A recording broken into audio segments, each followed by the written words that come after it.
Mesdames, Messieurs, bonjour, je suis Matt et bienvenue sur Symbole Vidéo.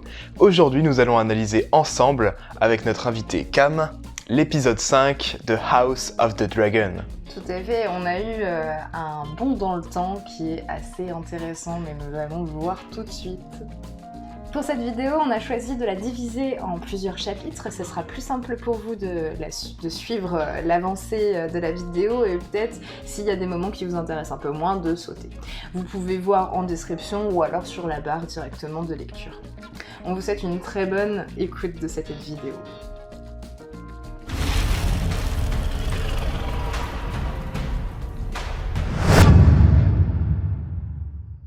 Cet épisode 6 de House of the Dragon nous propose un bond dans le temps de 10 ans.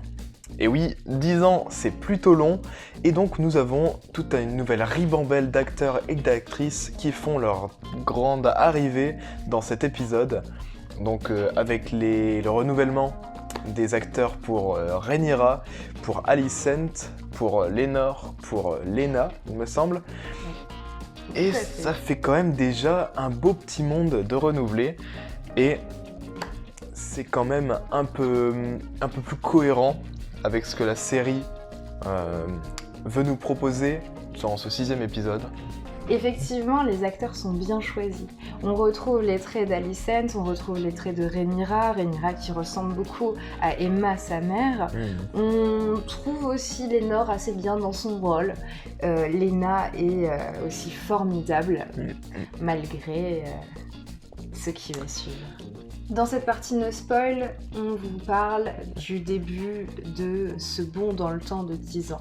Effectivement, on voit la famille de Rhaenyra et la famille de Alicent et de Viserys. On retrouve leurs enfants respectifs, mais aussi les conflits qu'il va y avoir entre eux, les enfants, mais aussi les parents, qui sont censés être un clan uni, les Targaryens. Malheureusement, ce ne sera pas le cas. Effectivement, comme tu le dis, deux camps commencent à s'opposer et on voit déjà les prémices dans ce 6e épisode du conflit qui va ravager un peu toute la famille. Tout à fait. Et c'est mis en exergue par plusieurs questions en fait. L'épisode va tourner beaucoup autour de différentes questions, mais qui sont toujours rapprochées de près ou de loin aux enfants de Rhaenyra et d'Alicent. Donc, un clan censé être uni. Voilà, et cette introduction avec les nouvelles actrices, ça rajoute quand même un vent de fraîcheur dans la série. Oui. Et en tout cas, on a hâte d'en parler dans la partie spoil. Cette partie no spoil touche à sa fin. Si vous avez apprécié la vidéo ou si vous ne l'avez pas appréciée, n'hésitez pas à nous le dire en commentaire ou avec les petits pouces. Sur ce, pour ceux qui restent, nous allons poursuivre la vidéo, et pour ceux qui partent, je vous souhaite une très bonne journée. Et rappelez-vous, un avis sera toujours subjectif. Après tout, nous sommes humains.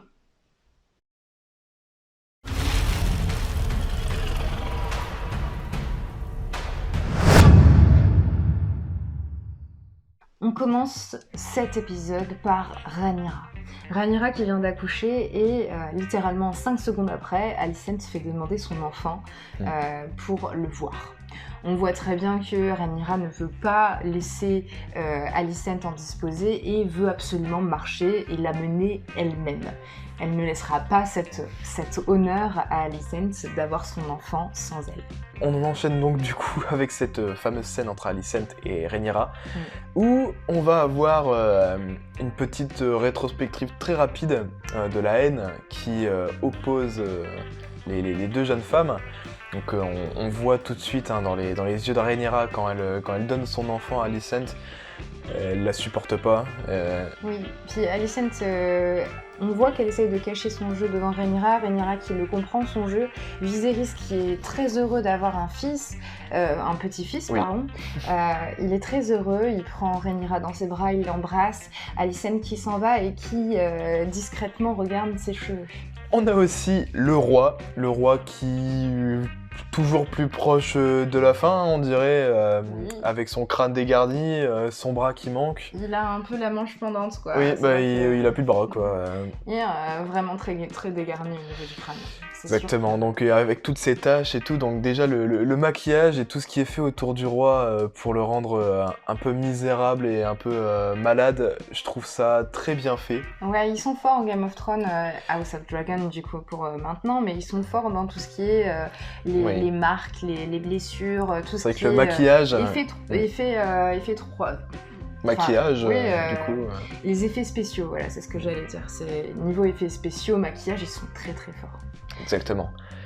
Donc, après ça, on sent déjà directement un peu dans ce trio de personnages qui est Rhaenyra, Viserys et Alicent, la tension, mais la tension non dite que le roi ne semble même pas remarquer tellement il semble à l'ouest, quoi. Oui, le roi, il a toujours été à part des conflits. Oui. Donc c'est vrai que à part des conflits, et en plus pour sa fille, il est très peu à l'écoute d'Alicent. Alicent se retrouve un petit peu seule à lui dire effectivement, il y a un problème, quoi. Tu le vois pas, mais il y a un problème. Il devrait être blond et s'en viendra aussi cette remarque de en avoir un comme ça, c'est une erreur, en avoir trois, c'est une insulte, puisqu'ils ne sont pas blonds. On verra par la suite Ce que ça donne. l'intrigue autour de ses cheveux gras. Des rumeurs sous-entendues par Alicent, enfin sous-entendues. Son non-verbal va faire un peu parler quand elle va essayer de regarder la couleur des cheveux de l'enfant, puisque oui, il y a des rumeurs comme quoi les enfants de Rhaenyra, donc Jacaerys et Lucerys, ainsi que Geoffrey, maintenant, oui. ne sont pas les enfants de Lénore. Lénore qui a l'air très désintéressée par rapport à ses enfants, Effectivement. puisqu'il pense juste à boire de l'alcool, faire la guerre et ces hommes un peu lubriques, comme dit Rhaenyra. Exactement. Mais surtout, du coup, on a cette petite question à laquelle on va répondre rapidement, qui sont le père de ces enfants. Qui est le père de ces enfants? Oui, voilà. Et donc, c'est vrai que, comparé à Jaime et Cersei, la question des enfants va être très rapidement tranchée. Oui. C'est Sir Arwyn Strong, Oui, le que... père des enfants. Moi, je me disais, mais pourquoi on voit Arwyn directement derrière Rhaenyra, aussi proche? C'est vrai que ça a mis le doute. Et oui, car donc Sir Arwyn Strong est le vrai père des enfants de Rhaenyra. Sir Arwyn qui est devenu le chevalier juré de Rhaenyra juste après les fameux événements, qui ont lié Kristen Cole à Geoffrey. Ouais. Donc, Et puis Kristen Cole qu'on voit se rapprocher d'Alicent et manigancer et être, un peu injurieux par rapport à Rhaenyra et émettre aussi ses doutes sur les enfants de sur Rhaenyra. la véritable paternité. C'est vrai qu'il va jusqu'à l'insulter. Et on sent qu'il a quand même beaucoup ruminé sa haine. Il est un peu moins crédule parce que pendant l'entraînement, justement, on en reviendra après, mais pendant l'entraînement des enfants, il va quand même jusqu'à défier Arwyn, qui c'est probablement le père des enfants de Rhaenyra. Dans les scènes suivantes, on retrouve Jacaerys dans Fausse Dragon ainsi que ses cousins Aemond et Aegon, ainsi que son petit frère Lucerys. On voit apparaître le dragon, son dragon à Jacaerys, qui est Vermax. Un petit dragon qui n'a pas encore été dressé on va dire. par Jacaerys. Et on le voit dire le fameux mot Dracarys sur la petite chèvre malheureuse. Exactement. On commence à voir un petit peu leur relation entre eux, les enfants donc de Alicent et Rhaenyra. C'est vrai qu'on trouve un Jacaerys très proche d'un Aegon. Oui. Et bizarrement, et un Lucerys qui semble un peu naviguer entre les deux. Oui, je suis un petit peu la mouvance. On va dire que Aegon et puis Jacaerys sont assez complices, surtout pour embêter son petit frère Aemond. Oui. Le pauvre Aemond qui n'a pas de dragon et qui est chambré sur ça. Il se retrouve avec un cochon avec des ailes, chose que Alicent n'a pas du tout supporté.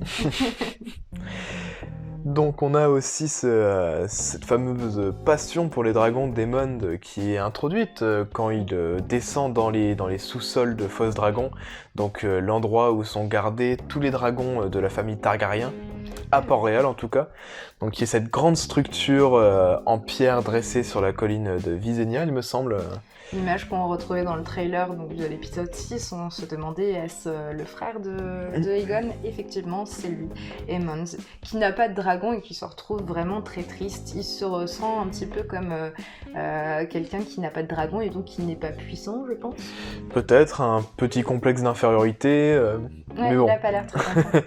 Mais en tout cas, il essaye quand même d'aller voir les dragons et ça se passe pas trop bien puisqu'il va se faire attraper et engueuler par sa mère. Oui, Alicent qui lui promet un jour qu'il aura un dragon. Elle le jure. Oui, elle le jure pendant que nous avons aussi l'introduction de la jeune femme Helena, qui est donc la fille d'Alicent et de Viserys, qui étudie un mille-pattes. Très attente. Enfin, elle n'a pas l'air très intéressée par les affaires de son frère et plus intéressée par le mille-pattes qui court sur ses doigts. Alicent a l'air très proche de sa fille, un petit peu. On retrouve un peu comme la relation que Cersei avait peut-être avec sa fille, qui est Chérie. Je trouvais pas trop qu'elle était proche. Je trouvais au contraire que Alicent, elle était un peu en retrait, en regardant Helena, un peu en mode... Ouais, tes passions sont bizarres, les insectes, mais bon, je vais quand même te tapoter l'épaule, quoi. Elle a l'air un peu démunie face à sa passion, ouais, c'est vrai qu'elle a l'air de trouver ça un peu bizarre. Mais moi, je la trouvais quand même assez proche. Parce que même Alicent ne veut pas céder sa fille, plus tard, Rhaenyra proposera Jaehaerys comme mari à Helena. Donc on a introduit les enfants de Rhaenyra et d'Alicent. On a une scène un peu bizarre où Aegon est en train de se... devant la fenêtre en dessous de la ville. Bah, carrément sur la fenêtre. Ouais, il est donc, vraiment au bord du précipice. Il doit vraiment offrir un beau spectacle à tous les gens du Donjon Rouge. Oui, puis quelle idée de vouloir faire ça comme ça. Ils sont chelous. Les enfants, on ressent vraiment un peu comme une sensation d'étrangeté. Ouais, il a l'air vraiment assez imbu de lui-même et très... je sais pas. Moi j'ai l'impression qu'il est un peu à côté de la plaque, en fait il est chelou, il est vraiment... hyper bizarre, hyper bizarre. Et seulement après on voit Alicent derrière lui et puis on se dit mais oui, qu'est-ce qui va se passer? Alicent remet en doute un petit peu le fait que ce soit l'idée d'Aegon parce qu'elle dit c'est l'idée de Jaehaerys et elle repose encore la faute sur les enfants de Rhaenyra. Il y a vraiment cette idée de conflit entre les enfants et Alicent lui dit je sais que c'est lui qui l'a dit alors que c'était peut-être une idée d'Aegon en fait. Et surtout elle continue de dire à son fils Aegon les mots que son père avait eus pour elle en épisode 5, tu dois préparer Aegon à régner. Et là, en fait, c'est totalement ce qu'elle essaye de faire, ce qui n'est pas vraiment réussi, puisque Aegon, il a un peu l'air de s'en foutre du trône. Oui, il dit j'aurais jamais pensé à prendre le trône à Jaehaerys. Il a l'air quand même assez loyal. À Rhaenyra, plutôt. Oui, à Rhaenyra, mais Jaehaerys est censé régner après Rhaenyra. Donc, elle lui a bien dit que c'est le trône qui est destiné à Jaehaerys, et que c'est lui qui est destiné pour le peuple à régner. Exactement. Mais lui, il n'a pas l'air très très décidé. Et il veut pas affronter Rhaenyra, il le dit. C'est vrai qu'il aime bien quand même Jaehaerys. Il n'y a pas de conflit particulier. Exactement. Donc c'est vrai que pour l'instant on laisse ça en suspens et je suis sûr que la relation à tous va être développée. Après cette scène avec Aegon et Alicent, on retrouve une scène où Aegon se retrouve face à face avec Jaehaerys. Un conflit donc qui va opposer les deux jeunes enfants, mis en exergue par Sir Arwyn et Sir Criston, qui, on le comprend assez aisément, se détestent mutuellement. L'un parce qu'il a été l'amant de Rhaenyra et l'autre parce qu'il est l'amant de Rhaenyra. Une opposition tout autour de Rhaenyra qui est plutôt intéressante à suivre, étant donné que Sir Criston fait de la préférence totalement à Aegon et Aemond en délaissant Jaehaerys et Lucerys. Oui, parce qu'il apparaît dans cet épisode que Criston a une nouvelle loyauté par rapport à Alicent et il préfère entraîner Aegon et Aemond plutôt que d'entraîner Jaehaerys et Lucerys. On voit très bien que Arwyn, ça le chafouine. Effectivement, c'est ses enfants. Et que du coup, il veut absolument qu'ils se battent et qu'ils soient préparés au combat, comme le sont Aegon et Aemond. Criston en profite pour donc mettre en combat et en conflit. Non, je vais recommencer. C'est bien. Kristen en profite donc pour faire se combattre Aegon et Jaehaerys. On le voit très bien, il commence à se douter que Arwen n'est pas quelqu'un de distant par rapport à Rhaenyra. Exactement, donc Sir Criston va en profiter pour balancer quelques piques à Sir Arwen. Mais avant, on a ce fameux duel entre Jaehaerys et Aegon. Ouais. Donc ce duel qui est complètement disproportionné. C'est violent, hein, franchement. Et c'est violent, et pourtant, on a quand même une vraie combativité de Jaehaerys, Ouais. qui quand même parvient à remettre quelques parades à Aegon. En tout cas, c'est équilibré jusqu'à ce que Sir Criston s'en mêle et commence à presser Aegon avec ses conseils. Ouais, c'est Arwen qui stoppe le combat en disant que c'est pas équilibré. Exactement. Mais on voit très bien qu'effectivement qu'Aegon sait déjà très bien se battre. Il est quand même plus âgé, plus grand. Enfin, rien à voir, c'est pas du tout équilibré. Et on voit cette combativité de Jaehaerys qui est quand même assez folle. On sait qu'il est le roi promis et qu'il ne se laissera pas faire. On voit aussi cette dualité entre Criston et Arwen. On sait très bien que c'est eux qui ont fait se battre les enfants, mais s'ensuit aussi un combat entre les deux, puisque Arwen ne supporte pas que Criston malmène son fils. Donc en effet, on a Sir Criston qui se prend un retour de bâton assez phénoménal. Il se fait défoncer. Oui, il se fait éclater totalement, donc un événement qui va conduire Sir Arwen à être renvoyé du guet. Ouais, déjà du guet et à l'exil en plus. Ouais. Oui, c'est ça, parce que du coup, il va montrer ses failles, en fait, ses failles qu'il devrait pas, parce qu'il devrait pas être aussi proche et aussi à portée d'intérêt comme ça par rapport à Jaehaerys et Lucerys. Est-ce qu'il va relancer d'un coup toutes les rumeurs sur la parenté des enfants de Rhaenyra? Ouais, puis là on le voit clairement, hein. On voit que Arwen il est trop impliqué et on a presque plus de doute à ce moment-là. Exactement. Puis cette dualité encore aussi entre Rhaenyra et Alicent. En effet, pour faire taire les rumeurs, Rhaenyra va décider pendant une scène de conseil restreint plutôt mouvementée, où on va reparler de la triarchie. Et c'est un moment où on voit que les deux femmes, Alicent et Rhaenyra, essayent de prendre le pas l'une sur l'autre. Mais Rhaenyra a toujours le dernier mot. Alicent, elle se sent un petit peu impuissante, surtout le moment où Rhaenyra propose que Jaehaerys se marie à Helaena, sa fille. Elle ne dit pas non, mais elle dit pas oui non plus, parce qu'elle regarde Viserys, elle lui dit « on en parlera plus tard ». Et surtout, quand elle en parle plus tard, c'est exactement 2 minutes plus tard, où elle dit à Viserys « c'est hors de question ». C'est un signe de désespoir, on voit très bien que les rumeurs sont vraies, etc. Viserys, lui, toujours dans son... Il voit rien. Ouais, c'est ses œillères, il met ses œillères, et puis non, c'est un très bon deal, elle a raison d'unir nos familles, puisque, comme elle l'a dit pendant le conseil restreint, les deux familles sont qu'une, mais il se trouve qu'elles sont séparées, il n'y a pas d'unité par rapport aux familles. Exactement. Donc on en finit sur le fait qu'il y a toujours cette envie de pouvoir d'Alicent, mais en même temps Rhaenyra arrive toujours à ses fins. Le pouvoir pour Alicent, je dirais plutôt que c'est une question de survie pour elle. Elle a été suffisamment bassinée par son père que si ce n'est pas son camp, si ce n'est pas Aegon qui devient roi, eux seront massacrés, puisque Rhaenyra ne veut personne sur sa route. En tout cas, c'est ce qu'elle dit à Aegon. Et c'est une façon déjà, je pense, de se venger, et en même temps, elle a raison. Aegon est quand même préféré par rapport au peuple, par rapport aussi à beaucoup de personnes dans l'entourage, des nobles maisons, etc., qui préféreraient voir un homme sur le trône plutôt que Rhaenyra, puisque Rhaenyra est quand même censée être l'héritière, la reine, qui va succéder à Viserys. Viserys qui est quand même à l'enfant. Donc là, elle se dit, il faut que j'agisse pour protéger, et elle le dit à Aegon pendant la scène où elle est toute seule et qui vient de se... Voilà, elle le dit. C'est pour ta survie. Donc effectivement, c'est de la survie. Donc je pense que pour ce qui est des enfants de Rhaenyra et de Rhaenyra en elle-même, on a terminé pour ce chapitre.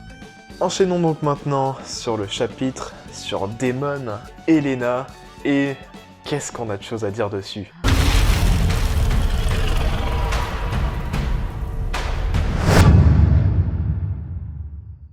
On introduit donc Daemon et Helaena par une scène magistrale où on voit Caraxès et Vagar. Daemon.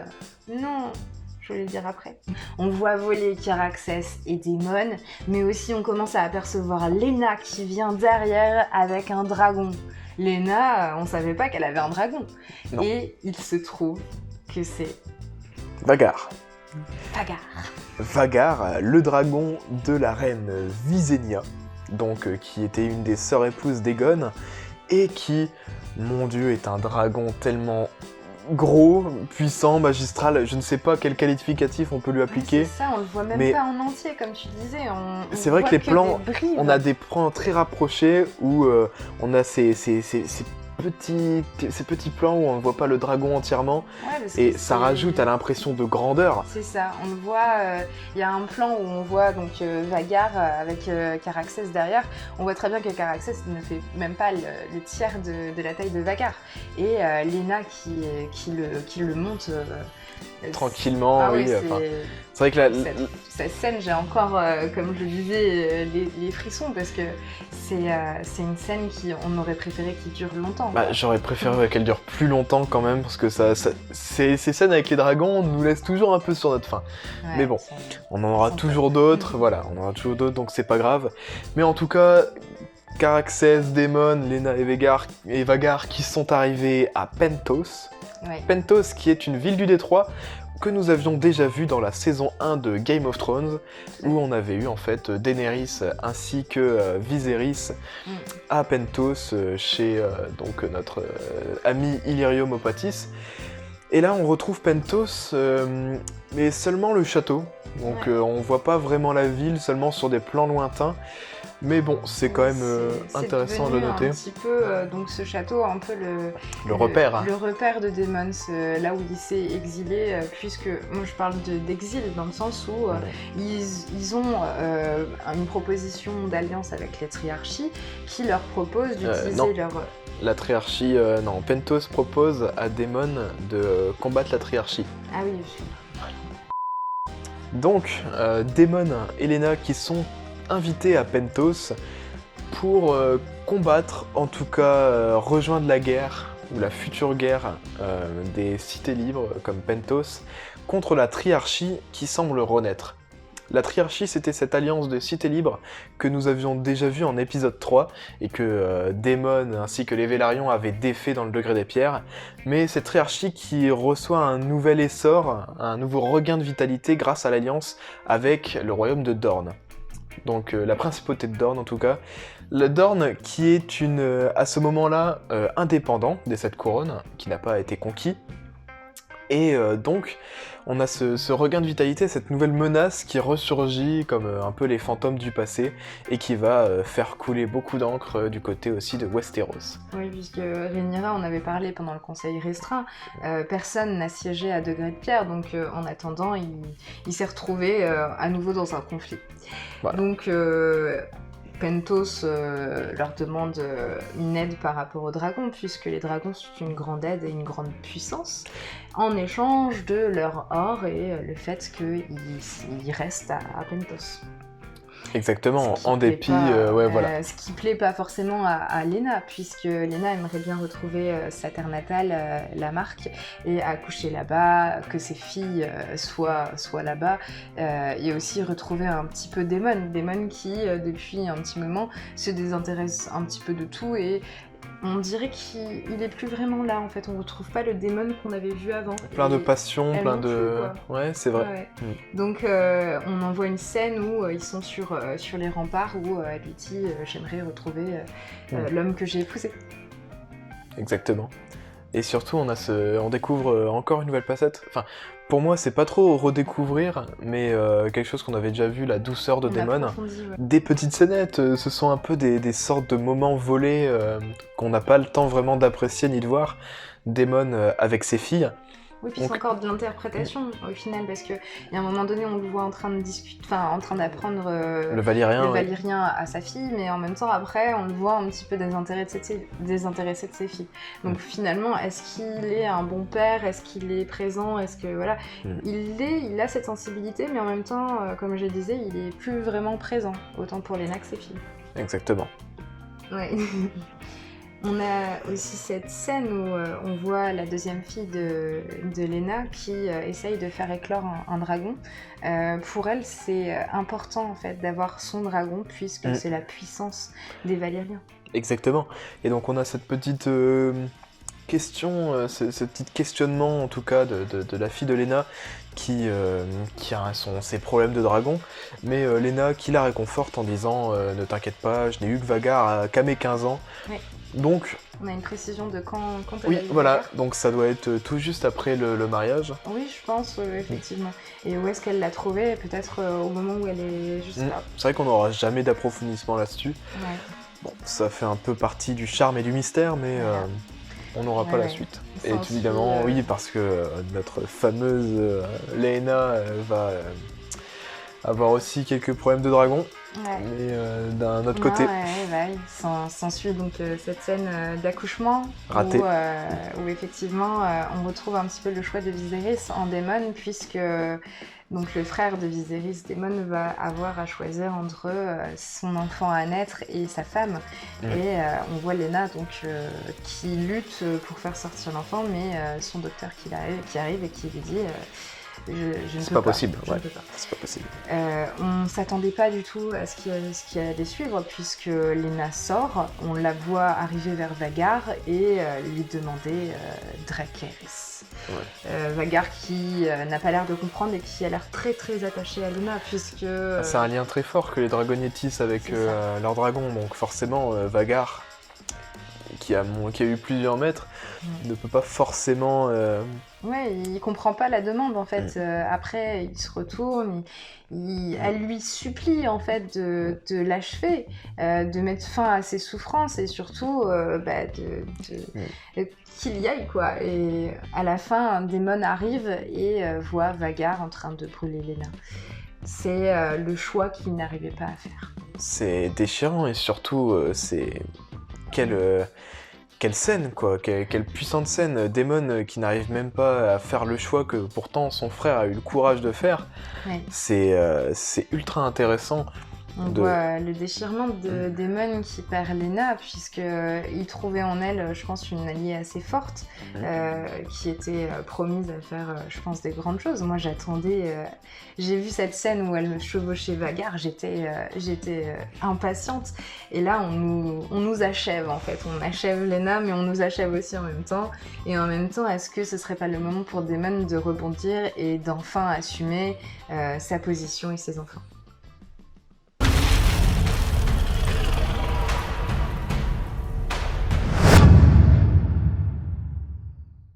Nous commençons donc cette partie sur Alicent avec, donc on reprend là où on s'était arrêté avec Rhaenyra et les enfants, donc avec le renvoi de Sir Harwin Strong, qui est en fait tout simplement éconduit et banni et relevé de ses fonctions de chef du guet, et ce qui va entraîner en fait tout simplement une discussion avec son père, donc qui est Lionel Strong, et une conversation qui est écoutée par Rhaenyra, et donc c'est là qu'on comprend que... C'est pas là, oui. Ah ouais, excuse-moi, je pensais que tu parlais de la discussion avec Lionel Viserys et...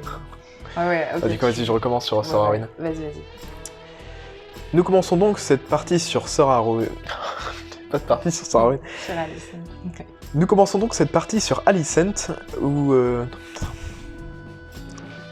Nous commençons donc cette partie sur Alicent, là où celle sur Rhaenyra et les enfants s'était arrêtée, donc avec le renvoi de Sir Harwin après le combat qui a eu lieu entre Sir Criston et lui. Juste en fait une conversation qui a été épiée un peu après... espionner une discussion que Harwin avait avec son père Lionel, qui lui disait, donc son père lui disait, tu m'as déshonoré en fait, on sait très bien que tu as eu des relations avec Rhaenyra, et là on a confirmation en fait par le père de Harwin qu'effectivement il avait une relation avec Rhaenyra. On n'avait pas besoin de confirmation, tellement c'était sous-entendu lourdement. Oui, mais au moins là, on en est sûr, quoi. Voilà. Et donc, tout simplement, cette discussion qui est espionnée par Rhaenyra, et qui va enchaîner sur la proposition de démission de Lionel, qui, déshonoré, décide de remettre sa démission à Viserys. Viserys qui refuse. Pourquoi en fait? Ouais, parce qu'il n'a aucune explication à lui donner. Il lui parle d'une noirceur qu'il y a dans sa famille et que Arwen a déshonoré sa famille, etc. Il est beaucoup sur l'honneur, Lionel, donc il lui dit je ne pourrais pas continuer à vous donner des conseils. C'est vrai que c'est un personnage très honorable et très bon, hein, ce qui dans Game of Thrones ne fait pas de vieux os. C'est vrai. On le verra après, donc, mais ouais. Tout donc, simplement. Viserys lui demande d'expliquer cette noirceur et Alicent aussi il demande d'expliquer. Elle attend dans l'ombre, tapis. Elle demande des explications à Sir Lionel, enfin oui, à Lord Lionel. Elle veut le savoir, elle veut la confirmation, elle aussi, que justement Arwen est le père des enfants de Rhaenyra. Elle l'attend comme pour pouvoir destituer Rhaenyra de sa position et montrer enfin à Viserys son vrai visage. Exactement. Mais à la place, nous avons donc Viserys qui va refuser, qui va pas soulever plus de questions que ça. Il raccompagne donc Sir Arwen jusqu'à Harrenhal, son fief, afin qu'il y siège, j'imagine, et qu'après, donc Lionel vienne reprendre ses fonctions de main du roi. Et donc juste après ça, nous avons Alicent qui part de la pièce un peu énervée, ça se comprend, étant donné qu'elle n'a pas réussi à avoir la confirmation, et elle va donc dîner avec un personnage qu'on n'avait pas vu depuis... Avant ça, je tiens juste à préciser le fait qu'elle n'aide pas Viserys qui lui demande de l'aider à se remettre. Ah oui, elle part en furie totalement, elle en a rien à faire. Lui qui est un peu démuni face à la réaction de sa femme, elle se barre littéralement pour donc, comme tu dis, aller dîner avec notre ami Larys Strong. Quel personnage d'ailleurs, parce que et il devient de plus en plus intéressant. C'est ça, exactement. Et quel fossé entre ces trois personnages de la même famille, qui sont les uns plus que les autres, tous différents. On a donc Lionel très sur l'honneur, Sir Arwen très... cette sorte de protecteur, protecteur exactement. De Rhaenyra, elle a trouvé un autre soutien, et puis voilà. Et ce Larys qui est vraiment un ver, un comploteur, un maître comploteur qui... C'est ça, mais en fait on voit très bien Rhaenyra ses soutiens et Alicent ses soutiens. Exactement. En fait Alicent, même sans le vouloir, va demander de l'aide à Larys qui prend quand même les devants, mais on voit très bien que d'un côté il y a la lumière et Rhaenyra qui met au monde, et d'un autre côté on voit Alicent qui va s'allier à Larys et qui va être dans ce côté très très sombre à la fin de cet épisode. Exactement. Donc on a surtout ce Larys qui va prendre les devants en descendant dans les geôles pour aller donc recruter, si on peut dire recruter, des mercenaires. Oui, c'est ça. Ouais, ils sont condamnés à mort, et c'est vrai que cette scène-là, on l'avait vue dans le trailer de l'épisode 6. On se demandait qui était dans ces geôles, et on a la réponse. Puisqu'on voit arriver Larys avec sa canne et cette petite abeille qui arrive et qui demande aux condamnés à mort: est-ce que vous voulez éviter cette condamnation et faire ce que je vous dis? En tout cas, il va leur faire couper la langue, tout simplement, hein, sans autre forme de procès. C'était la petite contrepartie à avoir. Mais bon, est-ce que c'est vraiment problématique? Ils n'ont pas l'air de s'en soucier, puisque eux, ils sont libres. Ça a l'air de faire mal, c'est tout. Exactement. Mais en tout cas, ils vont donc se rendre eux aussi à Harrenhal. Ouais, puisqu'on a la scène où il y a l'arrivée donc de Lionel et Arwen donc au château, et derrière ça les mercenaires avec cette petite abeille sur le col. Et donc ces mercenaires qui vont enflammer tout simplement le château, en tout cas les appartements de Lionel et de Arwen. Oui, d'Arwen. Arwen et Lionel. Arwen qui a l'air quand même à côté de son père. Oui. Parce qu'on voit la scène, au début, moi je me demandais ce que c'était, parce qu'on voit Lionel endormi, en train de respirer les fumées, entendre quelqu'un tousser, et effectivement... Mais surtout ce château qui n'est pas défendu. Hein. Oui. Ouais, c'est... Bon, après, c'est censé être des condamnés à mort, ils ont quand même des condamnations pour... comme tu disais, ils étaient mercenaires, etc. Oui, meurtre, violeur, tout ça, mais bon... Donc, ils ont déjà un passé de criminel. Exactement. Moi, je trouve ça assez intéressant, en fait, le fait que Alicent ait l'impression de ne pas avoir de soutien, mais au final, elle en a. et elle a le soutien donc de Criston, qui lui aussi s'est un peu rebellé à sa manière, il est plus aussi crédule, il a de la force, on voit qu'il est puissant, qu'il sait combattre, etc. Donc elle a déjà Criston, et en même temps elle a Larys qui vient d'arriver de son côté, qui a l'air d'avoir ses propres intérêts, à la manière d'un Baelish comme tu disais. Effectivement. Mais Larys qui a pris les devants et Alicent qui lui avait absolument pas demandé de tuer des personnes, quoi. C'est vrai qu'elle elle tombe un peu des nues en lui disant « je n'avais pas décidé ça en fait ». Et Larys qui lui répond « vous saurez bien me récompenser à un moment donné ». Exactement, ce Larys qui a quand même ce rôle d'électron libre, un peu comme l'avait Baelish. C'est un créateur de troubles, c'est un... Ouais, je suis sûre que t'aimes bien, toi aussi. Oui, j'adore ce genre de personnage. Donc déjà, on avait eu Mysaria, on avait eu tout ça, Baelish, Varys. Ça, c'est... Oui, Mysaria, qui est aussi une complotiste. On la voit plus, du coup. Oui, mais oui, on la voit pas. Ouais, ça, c'est un enfer. Bon, on s'accroche à certains personnages plus que d'autres, en fait. C'est vrai que l'épisode 5, c'était d'autres personnages. Maintenant, on voit plus Daemon, on voit plus Rhaenyra. Exactement. Enfin, c'est vrai qu'on s'attache plus à certaines intrigues et on la développe petit à petit. Je trouvais que c'était un bon épisode 6, comme une petite interlude entre ces 10 ans et plutôt bien amené. Et en même temps, on s'attend à avoir quelque chose de très fort. En tout cas, on pourra en reparler dans notre conclusion. Tout à fait. Donc la fin de cet épisode nous ramène donc au départ de Rhaenyra pour Père Dragon, puisque avec le départ de Sor Arwyn, elle ne se sent plus en sécurité, on peut très bien l'imaginer, entourée du camp des Verts d'Alicent, elle est un peu délaissée. Ouais, on voit qu'elle a perdu un peu ses soutiens. Elle demande donc à Lénore de repartir à Père Dragon, puisque, comme elle dit, les bons marins savent quitter... Ça fuir la tempête. Fuir la tempête, c'est ça. Elle sent que la tempête arrive et elle demande à Lénore de l'accompagner, ainsi que son amant. Donc on voit très bien qu'elle a la sagesse de prévoir un petit peu le repli de sa famille pour perdurer dans le temps. Exactement.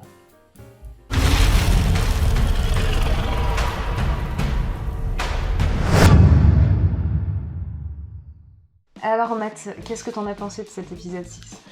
Et bah c'est un épisode que j'ai beaucoup aimé, qui était déjà un peu moins riche en tension que notre fameux épisode 5, qui était tout simplement fabuleux sur ces points-là. Un peu plus sanguinaire, ouais. Oui, bien sûr, plus sanguinaire, plus Game of Thronien, mais là c'est vrai qu'on retourne aussi beaucoup dans du Game of Thrones. C'est plusieurs intrigues, c'est toute cette part de complot, cette part de... Cette gestion des émotions en fait, un petit peu. C'est vrai que dans l'épisode d'avant c'était très la guerre, les tensions, ça explose et tout ça, et là c'était plus l'émotion. Ça repart un petit peu, voilà, ça repart un peu plus doucement, mais ça monte crescendo, et là on est dans la dernière ligne droite.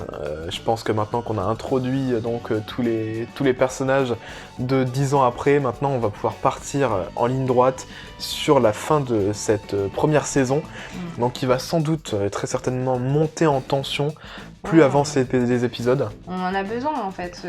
C'est vrai que cette saison est plutôt bien gérée, comme tu disais, au niveau de la gestion des plans, des intrigues, etc.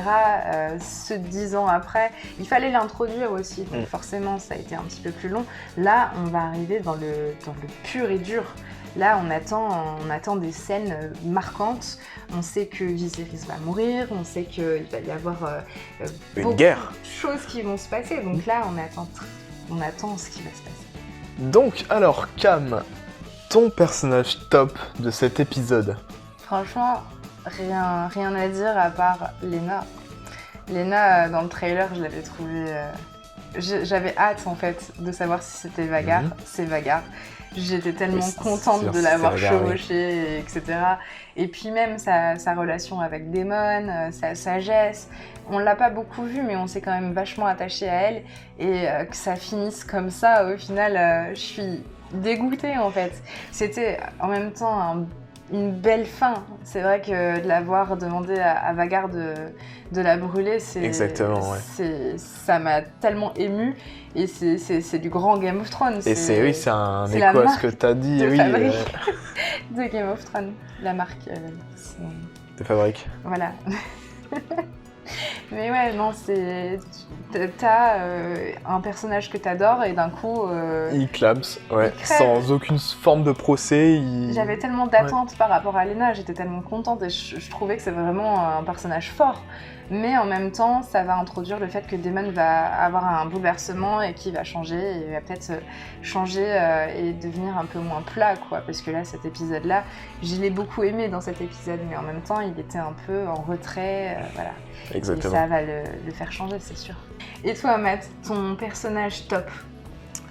Eh bien, je pense que si vous suivez un peu les vidéos critiques de House of the Dragon, vous savez très certainement qui je vais choisir, puisque j'ai déjà cité cette personnage-là. À chaque fois, je pense. Oui.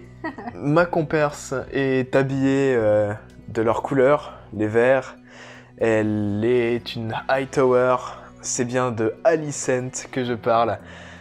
Mon Dieu, quel personnage, quelle prestance, quelle présence, quelle intelligence, il y a tellement de choses à dire sur elle qu'une vidéo suffirait pas.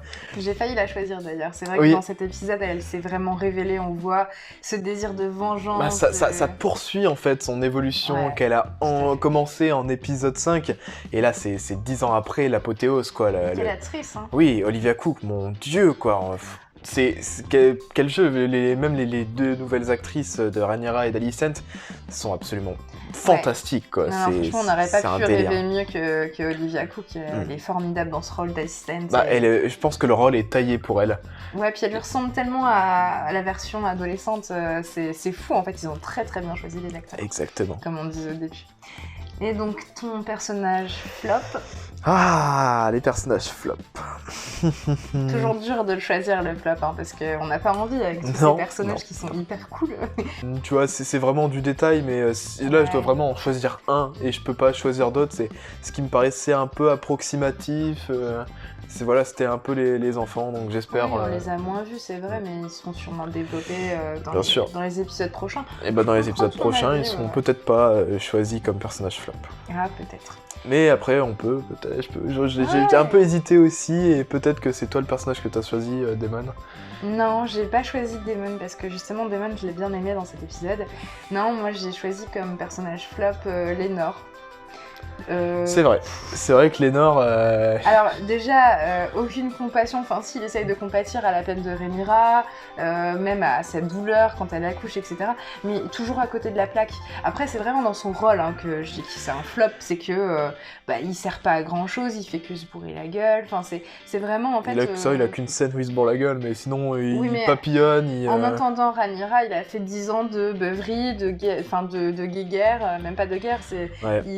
Il est resté à la cour et en fait il a rien foutu, voilà, c'est vrai. En fait il a profité de la cour et de tout ce que ça lui offrait, mais en même temps il n'a pas forcément cherché à s'intéresser à Rhaenyra, Exactement. etc. Et pour moi Lénore c'est un petit flop, ouais. Après c'est vrai qu'en y pensant, dans les personnages top, on aurait aussi pu parler de Larys, parce que c'est vrai que Larys... Mais pas cette présence à mon goût, Moi, je dirais, pas cette présence d'écran. Je dirais mention honorable pour Larys, parce que c'est quand même un personnage qu'on a hâte de suivre par la suite. Bien sûr. Voilà pour nos top et flop. Maintenant, on va passer aussi aux scènes top. Aux scènes top, ouais. Et scènes top et flop. Donc, toi, ta scène top. Ma scène top, rien à voir, hein, franchement. Enfin, rien. Ma scène top, franchement, le vol de Caraxès et la gare avec Daemon et Lena. J'avoue. En fait, on devrait faire une règle, c'est pas de vol de dragon, parce que voilà. sinon, on cite que ça. Ok, d'accord. Pas de scène de dragon, c'est les meilleurs, ouais. Ou, j'allais dire Dracarys avec Jaehaerys, tu vois. Ça, je pense que oui, ça. Ouais, c'est bon. une scène dans Fausse Dragon avec les enfants. Ouais, j'aimais bien. Après, ouais, je pense que c'est l'une de mes scènes préférées.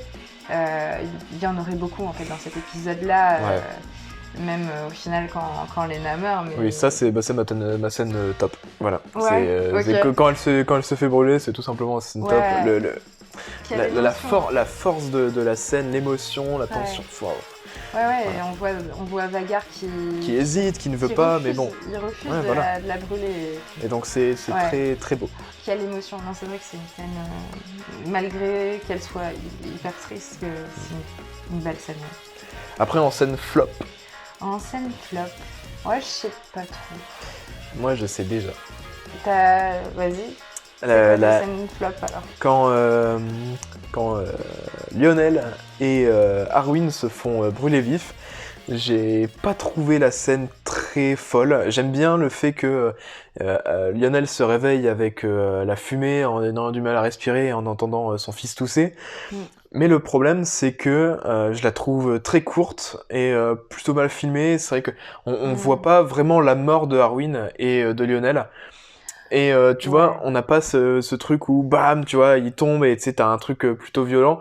Alors que t'as quand même des scènes très fortes et assez violentes. Enfin, violentes, l'accouchement de Rhaenyra, de Lena, la mort de Lena. En fait, c'est un truc secondaire, mais pourtant qui est tellement essentiel à l'intrigue et je comprends pas vraiment pourquoi il a été aussi... je trouve que ça a été bâclé en fait. Je trouve que ça a été un peu bâclé, voilà. Oui, c'est vrai que cette fin, je pense que je suis d'accord avec toi et je pense que j'ai pas de scène flop forcément dans cet épisode. Et je suis d'accord. C'est assez bâclé. En plus, on comprend pas grand-chose. Il n'y a pas forcément d'émotion, tout ça. Je suis d'accord avec toi. Du coup, pour ta note de cet épisode Moi, je dirais un bon 7, Ouais, un 7. Je pense que je mettrais pareil, la note de 7,5. Je vais partir sur 7,5. Je laisse 7, moi. D'accord, 7,5 et 7 pour toi. Voilà.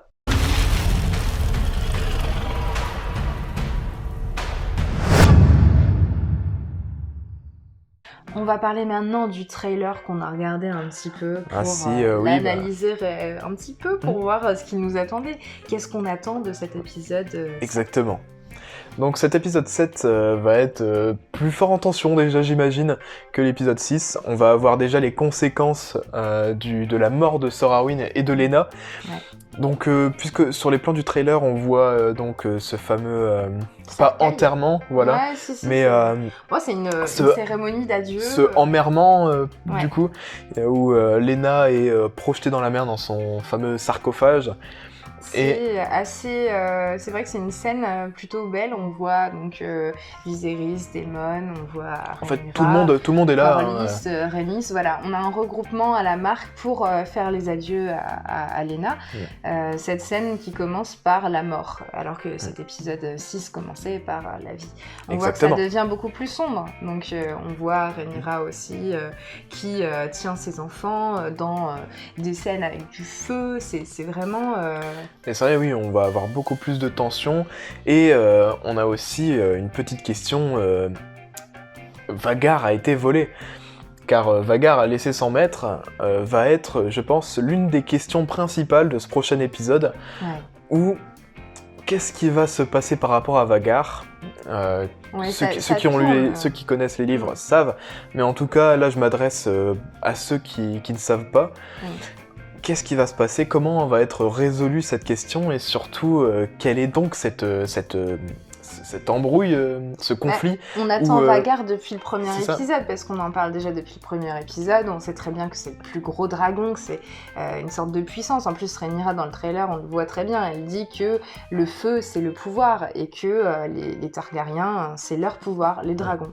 On en revient sur la puissance des dragons. Donc Vagar, qui est volé, c'est vrai que c'est une grosse perte. Et oui, cette embrouille, cette grosse embrouille qui va donc opposer donc les verts et les noirs, les verts d'Alicent et les noirs de Rhaenyra, dans une scène où on l'imagine qui va être très forte en tension, peut-être à la fin de l'épisode, où Alicent va carrément aller dégainer la dague du roi. Oui, on la voit prendre la dague et où ça a l'air de se battre. On a aussi Daemon qui semble se battre. Ouais, c'est ça, on a un combat, on a les mêmes scènes à peu près, avec une contre-plongée où on voit un combat, on n'arrive pas vraiment à discerner. Peut-être c'est Larys, peut-être c'est... Je sais pas, après peut-être que c'est... Avec... oui. Daemon, on dirait bien. Daemon qui s'est rapproché de Rhaenyra puisqu'il est revenu, il a, à mon avis, changé d'avis, il est revenu vers les siens. Rhaenyra, Daemon, on les voit souvent ensemble. Après aussi, On sait pas, est-ce que à un moment donné, Jack Harris est blessé, on le voit sur une scène où c'est vrai qu'on le voit un peu en sang. Ouais, mais aussi les filles de Lena et Damon, hein, on les voit un petit peu ensanglantées. Ensuite, on voit aussi Rhaenyra avec la main ensanglantée qui dit à quelqu'un enfin, je vois ton vrai visage. Donc c'est un trailer. Et oui, très fort en tension. Et qu'est-ce qu'on a hâte d'avoir ce prochain épisode. Ouais, et puis aussi, il faut le rajouter, le retour d'Otto. Oui, Otto. Là, en fait, j'ai l'impression que dans ce trailer, on voit très bien cette césure entre les deux familles. Puisque c'est encore la même famille, mais on voit très bien Rhaenyra, Daemon, Corlys, Rhaenys, les enfants de Daemon, et d'un autre côté, Otto, Larys, Alicent, dans cette scène où on voit Otto revenir avec sûrement l'insigne de la main du roi. Donc le grand retour d'Otto, en même temps cette scène où on voit Otto avec, je crois, un membre du conseil, Larys au fond qui regarde Alicent. Ça promet d'avoir des grosses embrouilles, comme tu dis. Exactement. Et en même temps, Rhaenyra qui se rebelle et qui va prendre, je pense, le pouvoir des dragons pour s'opposer à Alicent. On verra ce que l'avenir nous révèle. Alicent, ah oui, tout à fait. Exactement.